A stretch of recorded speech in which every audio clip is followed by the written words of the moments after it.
बैठे हैं गुरु का, तो गुरु को एज इट इज सुनिए, जो वो कह रहे हैं सुनिए, और फिर मन को मानिए, मन ने हकीकत कही ना जाए।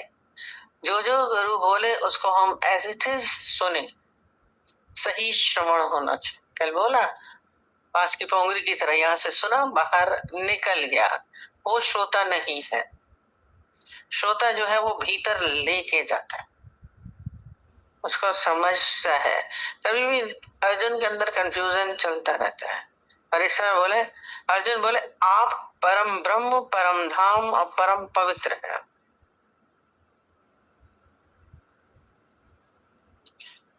अर्जुन बोले आप परम ब्रह्म। परम ब्रह्म क्या है? ये सबसे परम होता है, हरदम बोलते सबसे ऊंची अवस्था, टॉप, शिखर, परम, परम पद है ना। तो ये जो परम ब्रह्म, ब्रह्म क्या है? ब्रह्म के बाद फिर और कुछ भी नहीं है। एको ब्रह्म द्वितीय नास्ति। सबसे जो ऊंचा चीज है वो क्या है? ब्रह्म, सच्चिदानंद स्वरूप, जिसको हम बोलते हैं सत चित आनंद, वो ब्रह्म है। मतलब जो आनंद में है।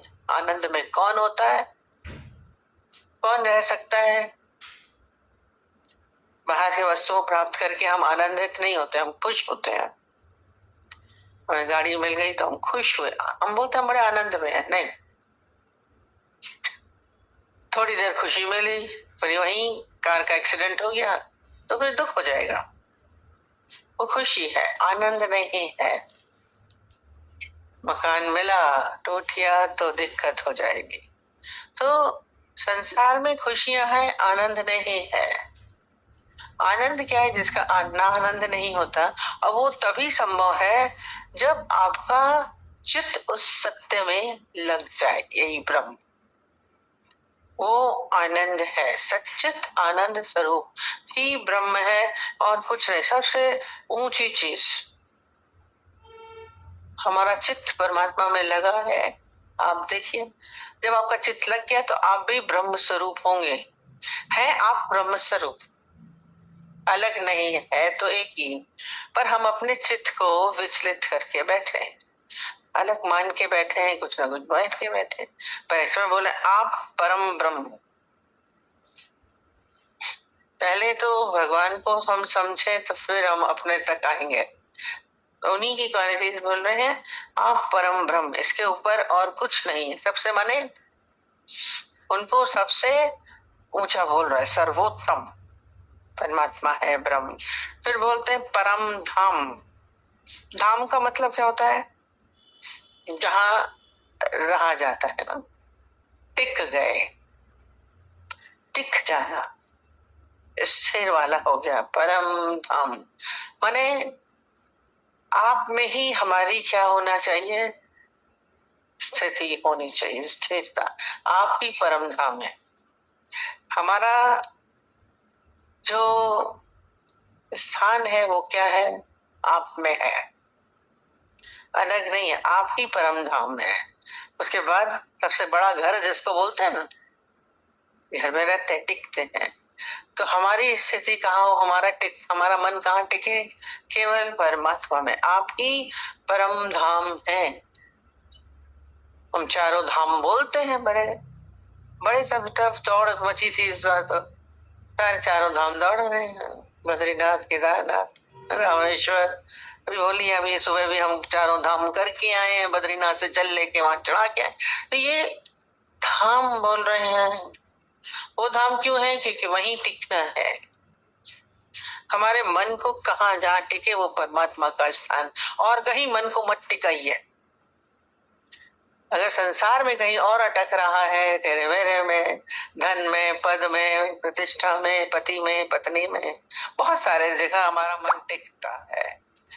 परम धाम, सबसे अच्छा धाम कौन सा है? परमात्मा का। खाली दर्शन करके धामों को चले आते हैं। कहीं टिकी जाइए, आप टिक जाइए, केदारनाथ में टिक जाइए, बद्रीनाथ में टिक जाइए। धाम बोलते हैं, क्या हमारी स्थिति वहां पे है? केवल वो ही है और कुछ नहीं। हम सोचेंगे कहीं यहाँ टिक रहे हैं, आपके मन तो कहीं कहीं टिका रहता है। सारा समय देखिए विचलित, कहीं स्थिर ही नहीं है, सारा समय हलचल है, सारा समय सुबह से लेकर रात तक आपका चित चलायमान रहता है। अपने आप को खाली टिकाना किस में है? परमात्मा में। लौटा के अभी बोल रहे, पर उसमें बहुत देर नहीं ठहरना चाहिए। किसी के शब्दों में, किसी के व्यवहार में, किसी की परिस्थिति में हम चले जाते हैं, बन जाता है। वापस लौट के कहाँ आना है? परमात्मा में, क्योंकि वही परम धाम है और कुछ नहीं। बड़ा मान्यता होती है, आपकी मान्यता हो जाएगी यदि आपका चित्त आप ही धाम बन जाओगे, तीर्थ बन जाते। कहते संत जहां रहते हैं वहां तीर्थ हो गए। उन्होंने अपने को स्थिर किया परमात्मा में, धाम बन जाते हैं। हमारा चित्त भी कहाँ हो? परमात्मा में। मन की जो दौड़ है, अब ये चाहिए, अब ये चाहिए, दौड़ता है वस्तुओं में, पदार्थों में। हम ये चीज नहीं है तो हम दुखी हैं, ये हालचाल है, ये दुखी है, ऐसा मिल जाए तो बहुत अच्छा हो जाएगा। ये दौड़ है मन के सारा समय, और मजा नहीं आएगा। हमारा मन वस्तुओं में, पदार्थों में टिका हुआ है। तो अपने मन को वापस उसमें लेके आना। एक व्यक्ति था सीधा साधा, वो कपड़े रंगने का काम करता था। तो पानी की जरूरत ज्यादा होती थी तो वो नदी के तट पे जाता था, कपड़ों का गट्ठर ले जाता था, पानी में डुबोता था, वहीं पे रंगता था, वहीं सुखाता था नदी के किनारे। चलता था काम। एक बार उसका गट्ठर बहुत बड़ा भारी हो गया, बहुत भारी गट्ठर हो गया उस कपड़ों का। बोलता भगवान भी कैसा है, इतना सब करता हूँ, पूजा पूजा भी बहुत करता था, भगवान तेरी इतनी पूजा करता हूँ, कभी ऐसा नहीं होता कि कहीं मेरे को घोड़ी दे दो, मैं घोड़ी पे बैठा के लेके चला जाऊं। इतना गट्ठर सर पे लाद के लेके जाना पड़ता है, बड़ा भारी है, उठा के लाद के ले जाता हूं। भगवान तू मुझे घोड़ी दे दे, बड़ा आराम आ जाएगा मेरे को। अब वो क्योंकि भगत था, थोड़ी दूर चला तो सामने उसने देखा कि एक पठान चल के आ रहा है। पठान चल के आ रहा है, वो भी घोड़ी पे, बड़ा खुश हुआ घोड़ी पे। भगवान से बोला, घोड़ी आ गई, पर बैठा हुआ है पठान, खाली घोड़ी तो आई नहीं है। चला आ रहा था, और जैसे ही पठान सामने आया, घोड़ी पे बैठा हुआ ऊपर, तो बोला रुको ये लड़के रुक। बोले क्या है? तुम काम करोगे मेरा एक? बोले क्या काम कर? वो बेचारा अपने सर पे इतना बड़ा गट्ठर लाद के लेके जा रहा था। बोला तुम इतना गट्ठर ले रहे हो, एक चीज और उठा लो। बोला क्या है? मेरी घोड़ी का बच्चा हुआ है, पीछे चल रहा है, इसके बछैया को उठा के लेके चलो साथ में। वो बोला मांगी घोड़ी मिली बछैया। एक बार मम्मी बहुत बोलती थी, उसको भी लादना पड़ता है बछैया। बोला पर एकदम से उसको ख्याल आया, ये जो बोल रहा है, थोड़ा पहले तो दुखी हुआ, फिर बोला भाई ये तो, मैं तो वृंदावन में बैठा हूँ, भगत था, वृंदावन में रह रहा हूँ, यहाँ तो कोई पठान रहता नहीं, ये पठान कहाँ से आ गया? जैसे इसको लगा, बोला अरे ये पठान कहाँ से चले आ रहे हो तुम यहाँ पे, मेरे को बछैया उठाने के लिए कह रहे हैं, यहाँ तो कोई पठान रहता ही नहीं है, कौन से देश के हो? भगवान थे वो और कोई नहीं था। कहता ये लगता है मुझे पहचान गया है। कहता क्योंकि मांगा तो मैंने भगवान से ही था, भगवान चले आए सिखाने के लिए। कहते हाँ, इस भगवान से कुछ मांगो नहीं, मांगने से क्या दुख नेड़े आवत। हमारा मन कहीं कहीं जाता है, फिर हम वही मांगते हैं। अब पता कि चले मांगने के बाद आपके क्या परेशानियां हो जाए।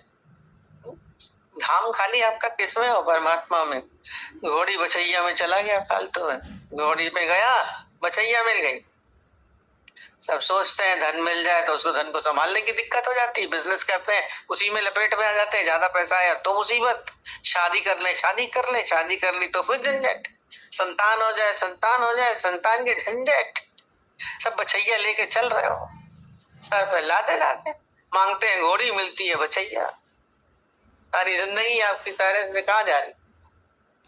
लव मैरिज हो जाए बहुत खुश, पाल रहे हैं, झंझट पाले जा रहे हैं, खुश तो हो गए। मिल गया, भगवान दे भी देगा, पर देगा कैसे? बचैया के रूप में। तो बैठे लादे लादे घूमोगे, करे नहीं मांगी। सब डर गए। मम्मी का पैर दृष्टान था ये, लाइन बहुत बोलते थे, कुछ मांगो नहीं, अपने मन को घुमा फिरा के कहाँ लाना है? परमात्मा में। परम धाम खाली वही है और कुछ नहीं है। किसका? आपके मन का। वैसे बाहर का नहीं बोल रहे हैं। आपके मन संसार में कहीं कहीं अटकता है, बहुत जगह अटकता है। बहुत इच्छाएं कामनाएं हमारे भीतर चलती है। आपके अंदर डिमांड हो तो केवल परमात्मा के। रोज बोलते हैं अपनी प्रार्थना में, बोली है परमात्मा तू मुझे मिल, ईश्वर तू मुझे मिल। आंख बंद करके कभी ये मांगा आपने? नहीं, बहुत कम निकलता है। संसार मांगेंगे, दुनिया मांगेंगे से बेटा हो जाए, बेटी हो जाए, बेटे को नौकरी लग जाए, धंधा अच्छा हो जाए, नुकसान नहीं हो। सारा समय अपनी प्रार्थनाओं को बदल दीजिए। परम धाम केवल कौन सा है? परमात्मा। परम पवित्र। पवित्र क्या होता है? हम लोग पवित्र किसको बोलते हैं? गंगा नदी पवित्र है ना? यमुना नदी पवित्र है, सब नदियां बड़ी पवित्र है, बड़ा अच्छा है। परम पवित्र किसको बोल रहे हैं? भगवान को। तो गंगा नदी को पवित्र क्यों बोलते हैं? गंगा नदी में कितनी खासियत है कि उसमें जो भी कुछ डालिए, गंदा पानी नाले का पड़ता है तो उसमें वो भी क्या हो जाता है? गंगा जल बन जाता है। अभी कुंभ में उस नदी में न जाने कितने लोगों ने नहाया, पूरा न्यूज में आ रहा था। गंगा नदी में संगम में न जाने कितने लोगों ने नहाया, पवित्र नदी है। पर वो भी गंदा नहीं हुआ, उसका टेस्ट किया गया, उसमें कुछ भी गंदगी नहीं आई। वैसे तो वाटर पोल्यूटेड हो जाता, नहीं हुआ है। आश्चर्य था, सबको आश्चर्य लग रहा था। रोज लाखों लोग नहा रहे थे पर गंदा नहीं हुआ। ये है पवित्रता। पवित्रता माने जो कभी भी गंदा नहीं हो। जैसे कहते हैं संतों के पास जाइए, भगवान के पास जाइए, आप कैसे भी होंगे आप पवित्र हो जाएंगे, आप भी पवित्र हो जाएंगे। गंगा नदी में नहा के आता ना तो पवित्रता आपके अंदर भी वैसे ही पवित्रता लगती है, वैसे ही शीतलता लगती है। जो परमात्मा से मिल जाए, जो ईश्वर से मिल जाए, आपके अंदर पवित्रता आ जाएगी। यदि दोनों अरस परस है, यदि आपके भीतर अपवित्रता है, अपवित्रता माने कुछ भी अगर अलग एक्स्ट्रा कुछ पड़ जाता है, हम बोलते हैं दूध बहुत पवित्र है और पानी उसमें गया, शुद्ध गंगा जल में गया तो अपवित्र हुआ। पानी शुद्ध है, उसमें इतना शुद्ध दूध गया तो वो अपवित्र हुआ। वो शुद्ध नहीं कहा जाएगा, शुद्ध जल बोलेंगे तो नहीं कह सकते, भले दूध इतना अच्छा डाल दिया हो, महंगा डाल, पर वो अपवित्र हो गया। तो हमारा चित्त भी पवित्र तब हो सकता है जब इसमें और कुछ न हो।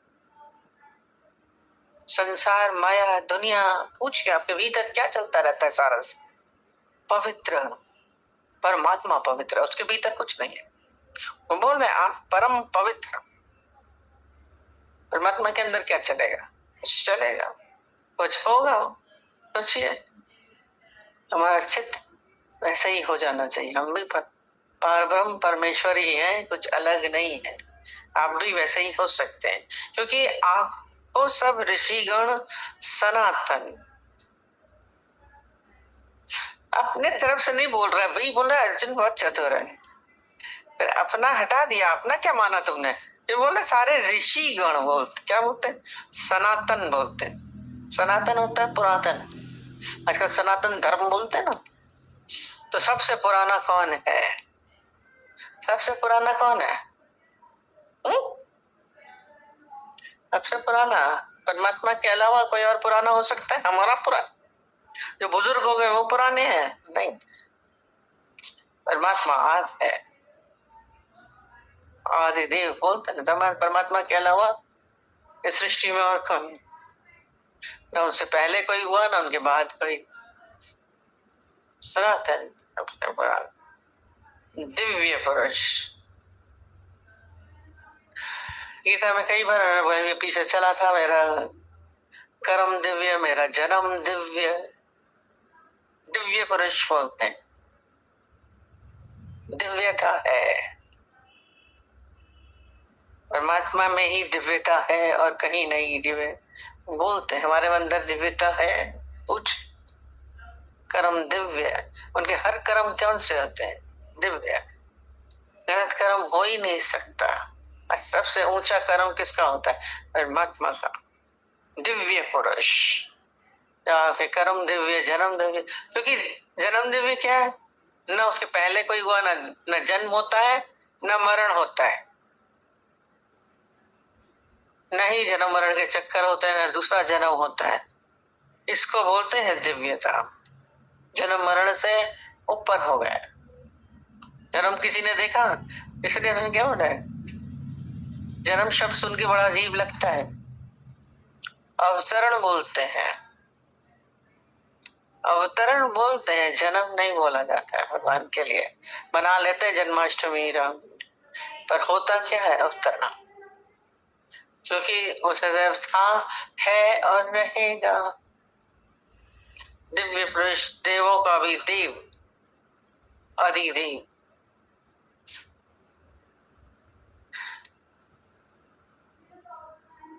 देवों के देव हैं।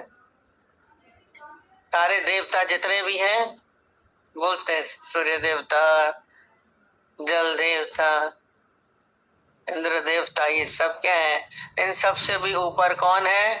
परमात्मा। ये सब उनके अंडर है। देवों का देव, आदि देव। आदि देव सबसे पहले कौन है? परमात्मा। इन सब से भी पहले, इससे पहले अभी बताया था उन्होंने, क्या मेरे से ही ये सब उत्पन्न हुआ। ये सब उसी को शॉर्ट पे सब बताते जा रहे हैं। कृष्ण पहले बोल चुके हैं, इसीलिए हमने बोला फिर से लिख लीजिएगा, तब आप लोग याद करिएगा, थोड़ा रिवीजन हो जाना चाहिए। अजन्मा बोला, जिसका जन्म नहीं होता है। अजन्मा इसलिए क्या बोलता है? आज सच, जुगाद सच, है भी सच, नानक होसी भी सच। सदैव था, है और रहेगा। जब गया ही नहीं तो फिर कहां से जन्म लेगा? जब मरण होगा तो जन्म होगा, जन्म होगा तो फिर मरण भी होगा। इसलिए बोला अजन्मा, इसलिए उसको अजन्मा बोलते हैं। पर हम लोग क्या, तो सब चीज को पता है।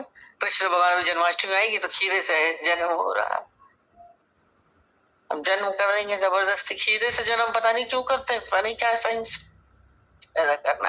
आदत है कहने की, जन्म है। भगवान को भी जन्म मरण में ले आते हैं। कृष्ण कह रहे हैं मैं अजन्मा हूं। जो वो कह रहे हैं वो सुने भी तो। भाई हमने बोला श्रोता बहुत कम होते हैं, सब अपनी दुनिया में सब अपने हिसाब से चलते रहते हैं। भगवान के लिए भी उनके अपनी धारणाएं हैं, अपनी ही सोच है, और जैसे वो बोल रहे हैं वैसे करिए, अच्छे श्रोता बनिए। बोले सर्वव्यापी, सर्वव्यापी मतलब समझ ही में आता है, सर्वत्र उन्हीं का ही वास है, व्यापक है। तो व्यापक डाली डाली है। बोलते हैं कण कण में भगवान, पर समझते नहीं। व्यापकता है हर जगह। हम और तुम कौन है? वही है। आप समझते हैं कि वही है, वही परमात्मा है, वही ईश्वर है और कुछ नहीं। Nothing but God. अच्छे में तो भगवान दिख जाएगा, बुरे में नहीं दिखता। क्या करें? बोला बुराई दिख जाती है ना, कमियां दिख जाती हैं। आप ठीक करते हैं, कमी को ठीक करते हैं, किसको ठीक करते हैं? अगर हम थोड़ी देर हटाते हैं कमियों को, दिक्कत क्या है, फिर बाद में दूसरे दिन हटती है। कैसे हटी? कभी इसके ऊपर ध्यान दिया, हमें पहले बुराई दिखी, फिर हमने हटा दी।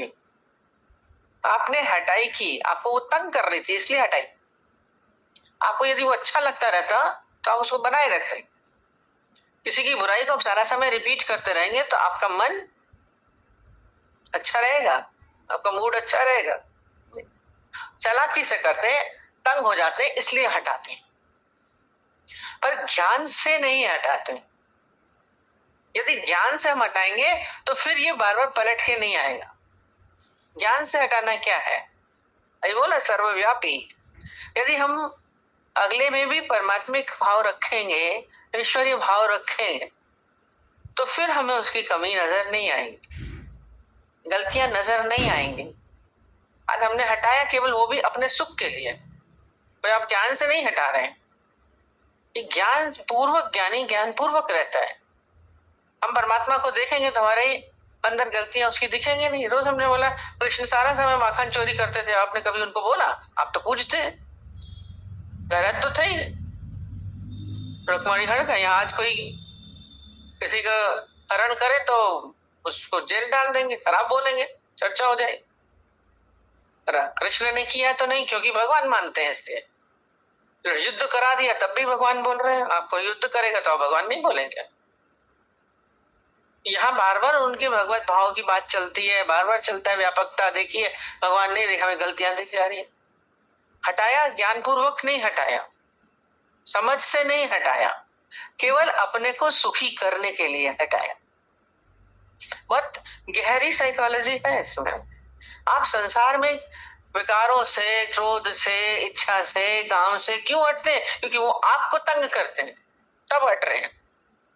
हम कहते हैं जड़ काटिए पूरी, जब दुखी होते हैं तब हटते हैं। नहीं, जड़ काट दे।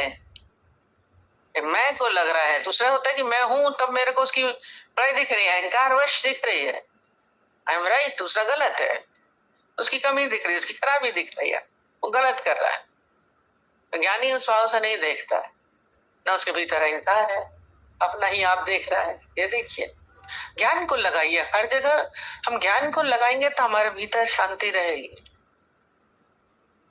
नहीं तो आप में और अज्ञानी में फर्क नहीं है। अगर थोड़ी देर भी आपको दिख गया, गलत हुआ तो लग गया, हाथ तो जली गया ना, अब बैठ के मरहम लगाते रहते बाद में। सावधानी ये हो कि जले ही ना, सावधानी यही है ना। सॉरी कर दिया तो कोई फायदा नहीं, उसको तो अगले को तो चोट पहुंच ही गई। पहले तो अपने को सता लेते हैं हम लोग, तो अपने को मत सताइए। जो कर रहा है उसकी करनी सो भरेगा, तो क्यों भयो उदास। सारा समय हम दूसरों की वजह से अपने को परेशान करते हैं, दूसरों की वजह से। मम्मी बोलती थी अपने दूसरों की वजह से अपना खून क्यों जला के बैठे, इतनी खून की बोतल जल गई फालतू में। पर अक्सर ही हमने देखा है कोई बदलता नहीं है, किसी का स्वभाव आप नहीं बदल सकते। कल भी बात हुई थी, अग्नि का स्वभाव यदि बदल गया तो वो अग्नि नहीं रहेगी। हर व्यक्ति अपने हिसाब से, हम भी तो नहीं बदल पा रहे हैं। हम कर्म देखना बंद करें, हमें क्यों दिख जा रहा है? अपनी आंख बंद करके चलो। हमारी भी कहीं ना कहीं एक्सपेक्टेशंस हैं उनसे, चाहते वो ऐसा करे, नहीं कर रहा है तो दिक्कत है। आप चाहते वो अच्छा बोले, नहीं बोलेगा तो दिक्कत है। आपको इज्जत दे, नहीं दे रहा तो आपको दिक्कत है। आपको पूछे, नहीं दे रहा है तो दिक्कत है। कारण आप खुद हैं, दूसरा नहीं है। वो तो अपने चाल से चलता है।